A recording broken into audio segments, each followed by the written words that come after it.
Aloha, I'm Gregory Dunn, President and CEO of Hawaii's Better Business Bureau.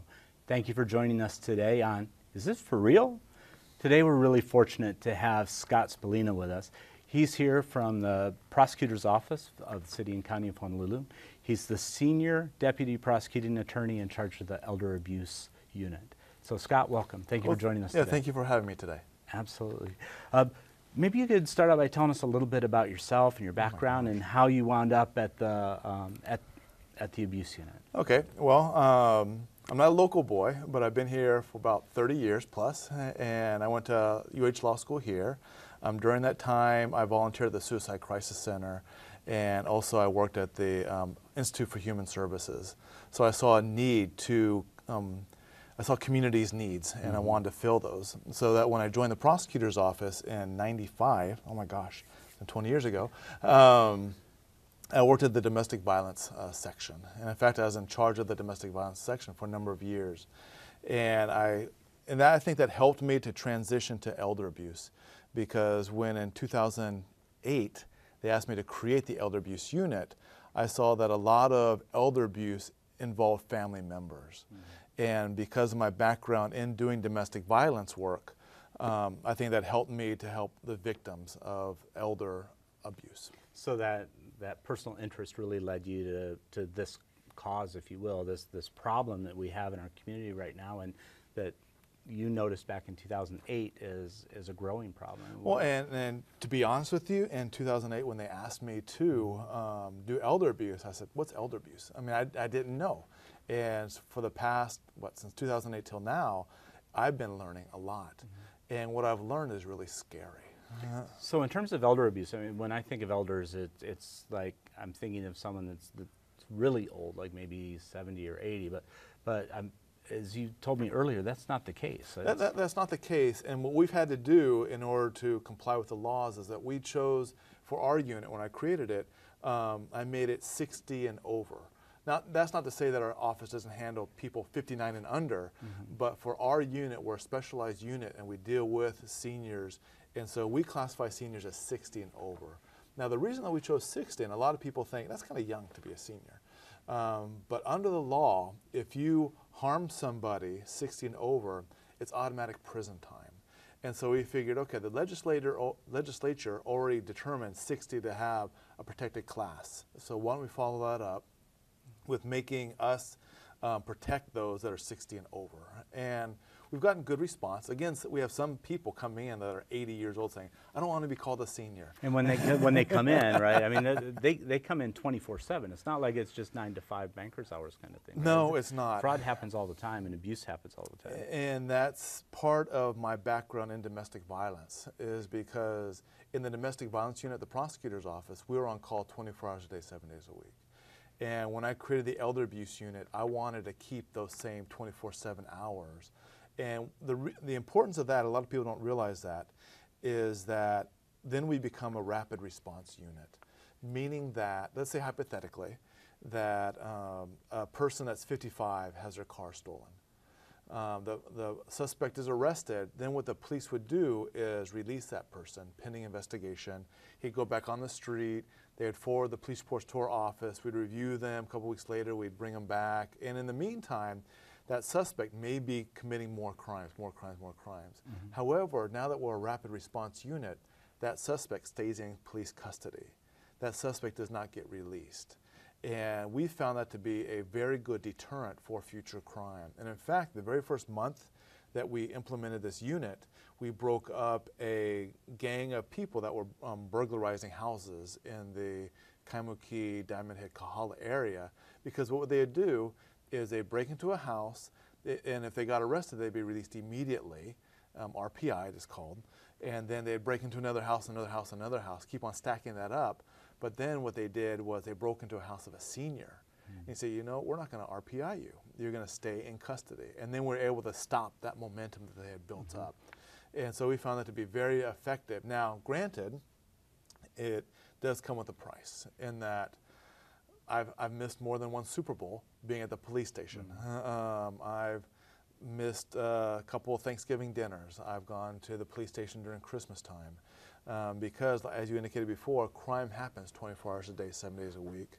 And it's important that we respond quickly to those. So it does come with how many folks work in this unit? It's not just you. There's a well, couple at the others, beginning right? it wasn't. Yeah, with you it was just you at the beginning. Right, and then over the years, actually when Keith Kaneshiro became prosecutor in 2010, I believe, he added more attorneys, and then in 2012 he added more attorneys.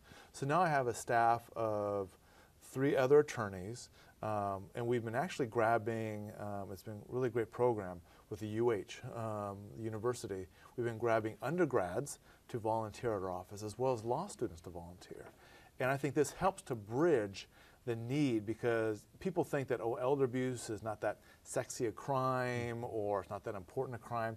But when you bring a person in their 20s and they see that, oh my gosh, this is happening to my parents, or it could happen to my grandparents, then you just see this young passion just be ignited, and they want to really help out. And they'll absolutely, because I mean, these are some of the most tragic stories, because we're talking about people that have worked all their entire life, they have a limited amount of money, they have a nest egg, and part or all of it gets taken away from them by someone who's got ill will and criminal intent in their heart. And it is a tragedy. I mean, the people that prey on seniors, it's just mind-blowing. First of all, they have no shame, and so they'll lie to the senior's face, or they'll like berate these people over and over again to basically having it's them like submit. They bully them, they submit. It's like my wife and I, real quick story here, we were refinancing our house a little while ago, and I made the mistake of calling one of those mainland companies, okay, and they're a big company, they advertise the second biggest in the nation or like that, and I was on the phone, and I said, okay, I'll give them a call back later, and I gave them some information. Oh my gosh, the next 2 weeks, they're calling me up every day, saying, oh, we can lower those rates. No, I'm gonna go with a local credit union here. Oh, but we can match, and it's like, and I was thinking to myself, they are not doing anything illegal. I mean, they're just hard pressure sales tactics like that. Now, imagine if they were doing something illegal to a senior. I can easily see why seniors are bullied into giving away their money, or feel intimidated or pressured or lost, because I was able to go home to my wife and say, they called me multiple times today, and she would like say, oh, you're so stupid for calling them. So number one, don't put yourself out there. I always tell seniors, it's like, the best thing you can do is stay under the radar. Stay under the radar. Right there. Don't fill out the sweepstakes cards. Exactly. Don't do the things that put your information out there. It's something, stay within your family, stay within the protection and the community. Yeah, but the thing is, but I was lucky in the sense that I had my wife to like tell me, no, they're doing X, Y, and Z. So I had someone to bounce off ideas from. A lot of seniors, unfortunately, don't, given maybe their isolation. Maybe their family has moved to the mainland and they don't call as often. Maybe because of some sort of disability, they can't go out into the public. And so there's just so many potential targets out there. There's just so many seniors that are just ripe for the picking. And you get these disreputable people targeting them, and they're just doing extreme damage to them. It's just heartbreaking. At Hawaii's BBB, we've had stories of seniors who have given away so much money that they have to sell their house, or they've mortgaged the house to get the money because they've been strung along, and then they wind up being homeless. I mean, and we've had I've had realtors, real estate agents calling me because their clients are selling their condominiums. And why? Because their clients supposedly won the lottery, and they have to pay these fees. And their clients would say like, oh, well, once I get the lottery winnings of millions of dollars, I'll be able to buy more condos or multiple condos and stuff like that. And so that's a big red flag for folks. If a senior tells you that I've been told I've won the lottery and I just have to pay something, right? We call that an advance fee scam. That's where they're being asked to give money to someone else in advance in order to receive the winnings. Exactly. And so that's a big red flag. And people say like, well, maybe I'm lucky enough to have won the lottery this time. Yeah, my numbers come up. Yeah, because I've heard all these other lottery fee scams, and I've heard all that, but I know this one is correct. Let me tell you, I was talking to a senior detective over at HPD, Financial Crimes. He's the head of the Financial Crimes, actually. And he's been there for 40 years. And I said, Detective McCarthy, or Lieutenant McCarthy now, how many of these lotteries are actually true? Give me a percentage, like 1%, 2%, a real low thing. And he says 0%. 0%. In that, in his 40 years of dealing with lotteries and dealing with scams in Hawaii, not one of those thousands that's been reported to him or that he's investigated have been legitimate. Not one. And so when somebody like gets that call, gets that email, gets that letter saying like, I'm the exception to the rule because I've heard of all these other scams, but this is the one that actually, no, it's not. Yeah, it's got my name on it. Yeah, It must be real. exactly. And that's the thing, is that these criminals are so smart. They manipulate, they brainwash, they cajole, they promise, they convince. 0% chance. I always tell people that if you didn't enter, you can't win. You didn't enter it in the first place. So and don't enter it if it comes to you. So that's the next step. Okay, last year I got a call from a gentleman. Okay, he was calling to complain about the Canadian lottery. The reason he's complaining is because they had not sent him his $2 million. Now, he had already sent $6,000 for the Canadian taxes, he was told. Then he sent another $4,000 for the international lottery sweepstakes taxes. And they had called him that day to ask for another $6,000 for the Hawaii taxes. So he called me up saying, like, Scott, I want to complain about the lottery and stuff like that. And so I was going to try to use common sense. I was going to try to say, well, excuse me, sir, did you sign up for the Canadian lottery? And he said, no, Mr. Spallina, I didn't, because it's a secret lottery. You can't sign up for it. Oh, no. Okay, so then, again, using logic, I'm saying, like, then how do you sign up for a secret lottery? He said, you are automatically entered into the secret lottery if you've ever shopped at Kmart, Walmart, Walgreens, ABC store, Rite Aid, CVS. He listed like 20 different stores. And he said, so I know it's true because I shopped at one of those stores. And how would they know I shopped at one of those stores if I didn't win the lottery? Wow. So that's how they convinced him. So you can use logic. You can and I've had detectives call the victims. I've had like people go down and just beg saying, don't send them any more money because it's false, it's fake, it's fraudulent, whatever like that. But by that time, they've already been brainwashed. They've been told they are the luckiest person in the world. They've already won in their minds. They're expecting the money to come to them, and it's difficult once you've convinced yourself that you're entitled to this, it's yours. All I have to do is clear this last small hurdle, and I have a windfall that's going to set me and my family for life. Not realizing that the minute you sent that first dollar, you're now on the hook. They're going to ask you for money again and again and again until you're out of money. I had this one woman, Pearl City, she got a letter. In the letter, it said, congratulations, you won the lottery. And they actually gave her a credit card. This credit card, they said, had $20 million on the credit card to prove that she'd won the lottery. Unfortunately, she had to activate the credit card. So she sent them $500 to activate for the $20 million. And they told her, no matter what money you send us, we'll put it back on the credit card, so you're not losing anything. So she thought it was a no-lose situation. She got another letter saying we need another 300, then another 200, then all this. And she told me later on, she felt like it was a slot machine, in that, you know how you get the cherry, cherry, cherry bar, thing, almost. One more spin. Oh. Banana, banana, banana, strawberry, almost. She kept on sending, kept on sending. She went to the post office 70 times, 70. She gave up $180,000.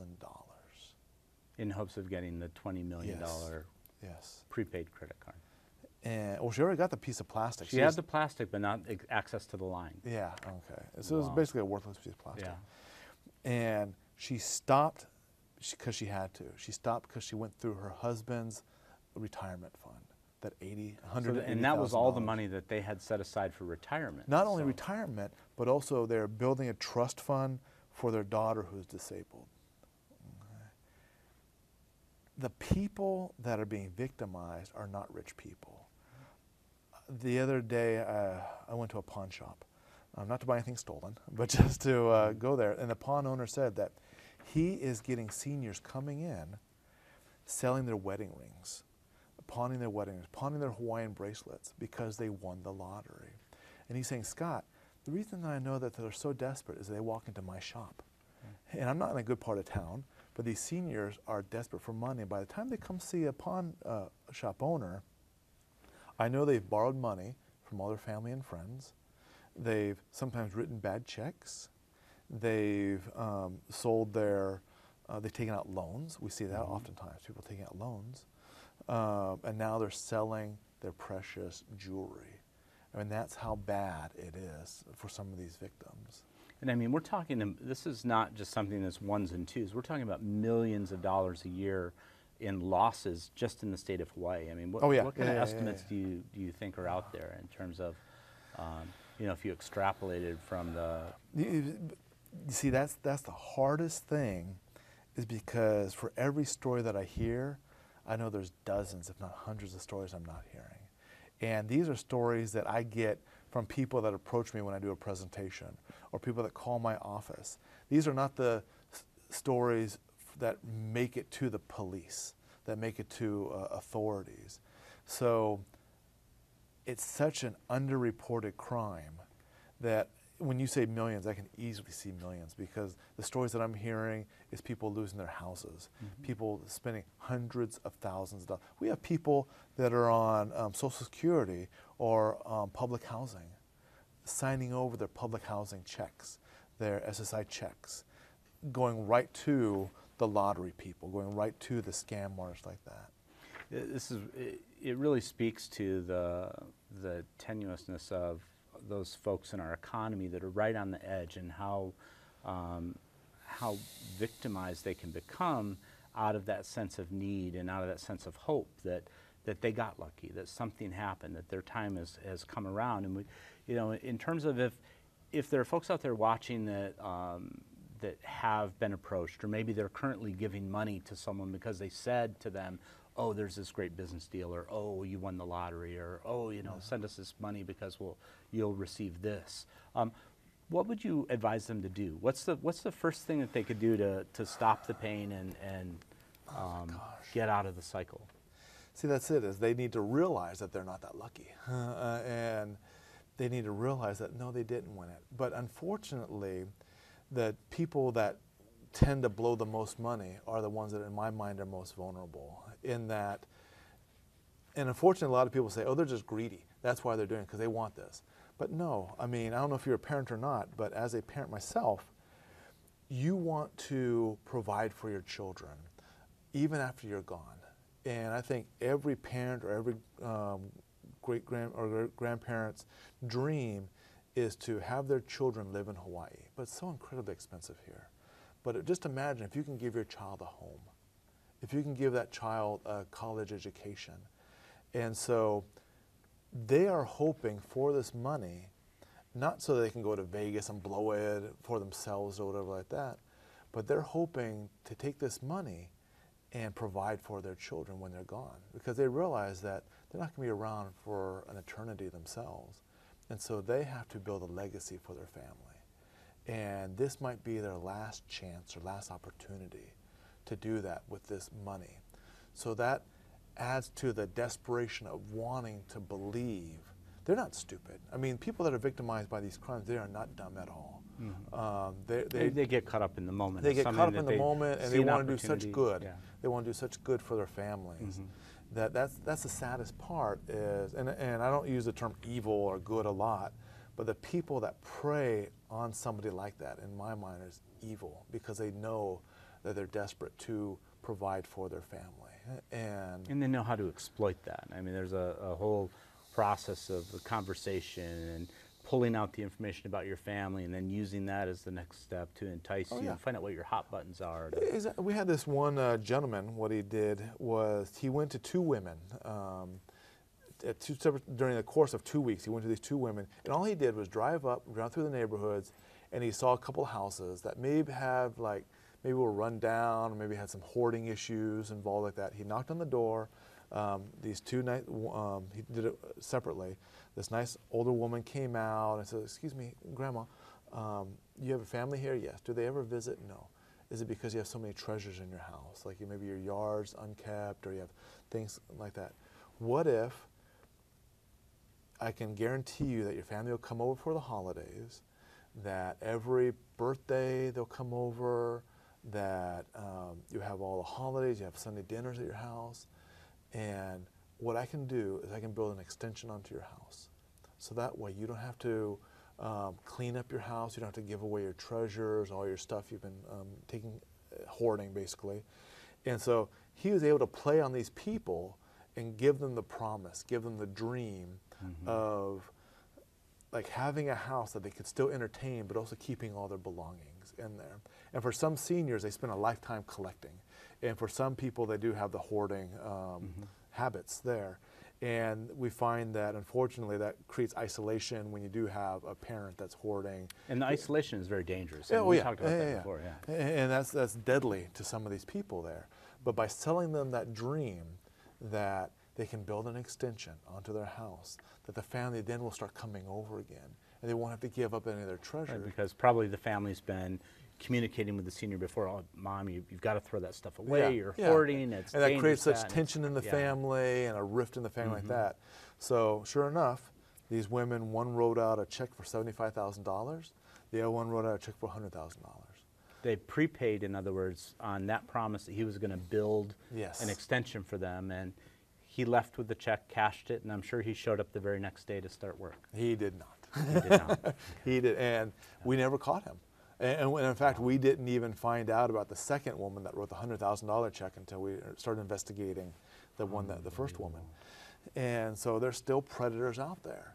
And unfortunately, like you said about the numbers, the victims in these crimes are so heartbroken, so embarrassed about being taken advantage of that they don't tell their family, they don't tell their friends, and they have lost hundreds of thousands of dollars.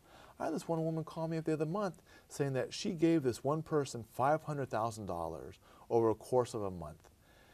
$500,000. $500,000, yes, $500,000. Okay. And I said, when did this happen? Because we can help out. I said, this happened in 2005. And only now I'm giving you a call because it's just been bothering me for the past, I mean, imagine the past 10 years of her life, just like with this angst that she's had to live with, and only now coming forward.